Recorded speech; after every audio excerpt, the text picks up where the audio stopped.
माता ने राम जी को गोद में लिया है। आज भोले बाबा ने जैसे ही राम जी को देखा है, हा आनंद में भर गए। मैया ने राम जी को बाबा की गोद में दे दिया। बाबा मेरे लाला के ऊपर हाथ रखो, सिर पे आशीर्वाद दो। अब भोलेनाथ बोले अच्छे फंसे, हम तो अपने इष्ट देव के चरणों में प्रणाम करने आए थे और ये मैया कह रही है कि आशीर्वाद दो। अब मन ही मन राम जी मुस्कुराए, अब फंसे बाबा, अब रखो हाथ हमारे सिर पे। भोलेनाथ बोले बड़ी विडंबना है, भगवान किलक रहे हैं, माथे हाथ दिवायो। मैया ने जबरदस्ती भोलेनाथ का हाथ राम जी के सिर पर रख दिया और जैसे ही हाथ रखा भोलेनाथ की लग गई समाधि, आंखें बंद और हाथ पकड़े हैं काकभुसुंडी जी और आंख खोल के बस भगवान को देख रहे हैं। इनकी आंख बंद, इनकी आंख खुली। अब हो गया आधा घंटा। कौशल्या जी बोले एक आंख झपक नहीं रहा, दूसरा आंख खोल नहीं रहा, ये क्या विडंबना है। अब महाराज एक की समाधि लग गई, आंख खोले नहीं, एक की आंखें ऐसी खुली है कि बंद ही ना हो। उस दासी से बोली कौशल्या, मैयारी दासी कहां से पकड़ लाई, क्या ये वहां भी वैसे ही कर रहे थे? नहीं मैया वहां तो नहीं कर रहे थे, यही कर रहे हैं। 1 घंटा हो गया, मैया परेशान, एक बाबा आंख खोलता नहीं है, दूसरा बंद करता नहीं है। छोटे से राम जी ने देखा, धीरे से हाथ बढ़ाया, अब बाबा की लंबी सी दाढ़ी लटक रही थी, पकड़ के जो झटका मारा, बाबा की समाधि खुली। तुरंत महाराज दासी बोली अब जल्दी से जरा जन्म प्रसंग सुनाओ, इनका सब कुछ बताओ कैसा क्या है। बोले अरे इनकी कुंडली, अब भोलेनाथ से क्या छुपा है, पूरी कुंडली बांच दी। जन्म के पूर्व तक का प्रसंग बता दिया कि मैया ये तुम्हारे गर्भ में आया था ना तो चतुर्भुज होके आया था। अब मैया घबराई, अरे ये बात तो मेरे सिवा किसी को पता ही नहीं थी। सही कह रही थी दासी, ये तो बड़ा जानमकार है। और बताओ मेरा लाला का बचपन कैसे निकलेगा। बोले मैया बालापन जबलो तबलो खेले नैनन आगे, जब तक ये बालापन में है तब तक आपके नैनों के आगे खेलेंगे, और होते ही किशोर बाबा कौशिक ले जाएंगे, और जैसे ये जवान होंगे एक बाबा आएगा इनको ले जाएगा। कौशल्या जी बोली ये क्या बोलते हो, मेरे लाला को कोई बाबा कैसे ले जाएगा? और बाबा ले जाके उसको बाबा बना दिया तो मैं अपने बाबा, किसी बाबा के साथ लाला को नहीं पहुंचाऊंगी। बोले मैया ऐसे थोड़ी, अगर ये गए ना उनके साथ तो बहुत सारे काम करके आएंगे। क्या काम करके आएंगे? बोले मैया जाएंगे तो अकेले पर आएंगे, 2 होके ब्याह करके ही वापस लौटेंगे। होते ही किशोर बाबा कौशिक ले जाएंगे, असुर संगार मुनि कारज समार, मग में गौतम त्रियतार जग में यश पाएंगे, और जनकपुरी में जाए करके हर को दंड खंड जनक दुलारी को विवाह करके आएंगे। अब माताओं को पता भर चल जाए कि हमारा लाला का विवाह हो जाएगा इस काम से। मैया बोली अच्छा तो बाबा ले जाएंगे तो ब्याह हो जाएगा? बोले हो जाएगा। अरे फिर तो कल ही जाएं बाबा, कल ही भेज दूंगी। अब बाबा आगे की कथा सुनाने लगे। बहुत काल अवधपुरी में करें आनंद, और वनवास की कह रहे थे, इतने में भगवान ने फिर दाढ़ी खींची। अब आगे की मत बाचो, तो तुरंत बात पलट दी कि बहुत काल अवधपुरी में आनंद ये करे, और आगे की बात हम फिर कभी बताएंगे। जन्म प्रसंग कयो कौशिक में सीय स्वयंवर गायो, सन्मान्यो महिदेव असीपत सानंद सदन सिधायो। भगवान ने बड़ा सुंदर दर्शन किया और पार्वती से कहते हैं देखा पार्वती ये चोरी हमने करी थी, एक और कहूं निज चोरी। हम दोनों गए, बड़ा अच्छा हम दोनों ने दर्शन किया। भगवान शिव ने जब पूरी कथा सुनाई तो पार्वती जी मुस्कुरा कर बोली अच्छा प्रभु ऐसी बात। भगवान ने मुस्कुराई क्यों पार्वती?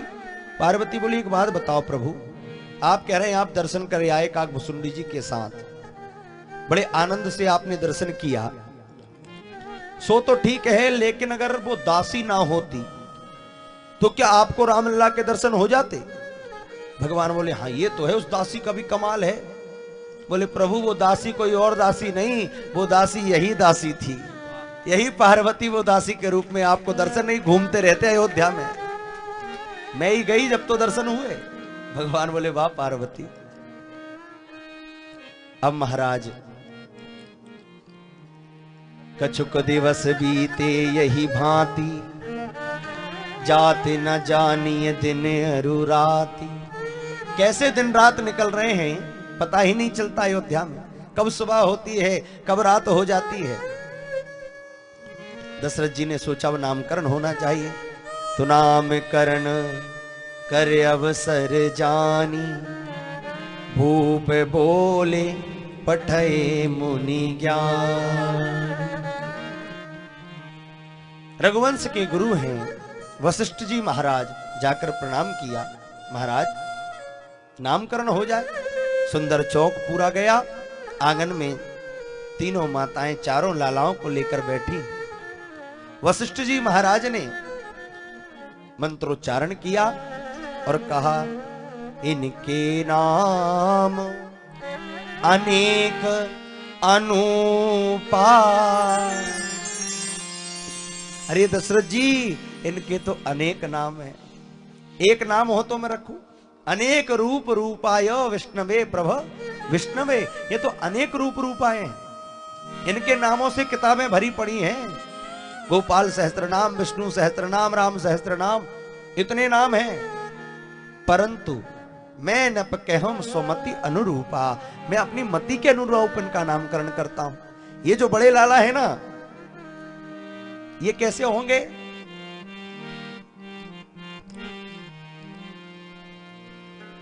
जो आनंद सिंधु सुख राशि, सी करते त्रिलोक सुपासी। जो आनंद सिंधु सुख राशि, सी करते त्रिलोक सुपासी। सो सुख धाम राम अस नामा, अखिल लोक दायक विश्रामा। सो सुख धाम राम अस नामा, अखिल लोक दायक विश्रामा। अखिल लोक दायक विश्रामा, अखिल लोक दायक विश्रामा। ये जो बड़े लाला है ना, ये कोई और नहीं है, जो आनंद सिंधु सुख राशि, ये आनंद के सिंधु हैं। सिंधु यानी समुद्र हैं। हमें छोटा मोटा आनंद दिखाई देता है, कोई बढ़िया भोजन करा दे तो लोग कहते आहा आनंद आ गया। कोई अच्छा काम हो जाए तो लोग कहते महाराज आनंद आ गया। पर ये आनंद नहीं है। आनंद तो कौन है? जो आनंद सिंधु, जो आनंद के सिंधु हैं और सुख के राशि हैं। और उस आनंद के सिंधु में से हमें क्या दिया? बोले सी करते त्रिलोक सुपास। एक सीख डुबाई और एक बूंद का 100वां हिस्सा, उस समुद्र की एक बूंद का 100वां हिस्सा हमें दिया, जिसमें हम आनंद मानते हैं। तो सोचो जो समुद्र ही है वो कैसा होगा जब एक बूंद का 100वां हिस्से में हम आनंद मान रहे हैं। सीकर ते त्रिलोक सुपाती, और एक बूंद के 100वें हिस्से से उस सीकर से त्रिलोकी सुपास हो रही है, आनंदित हो रही है। इसलिए ये सुख के धाम होंगे। सो सुख धाम राम अस नाम, इनका नाम हम राम रखते हैं। बोलो राघवेंद्र सरकार की जय। और ये अखिल लोक को विश्राम देंगे, क्योंकि आराम की तलब है तो एक काम कर। आराम की तलब है तो एक काम कर, आराम की शरण में और राम राम कर। अगर आराम चाहते हो तो राम की शरण में आ जाओ, विश्राम चाहते हो तो राम की शरण में आ जाओ।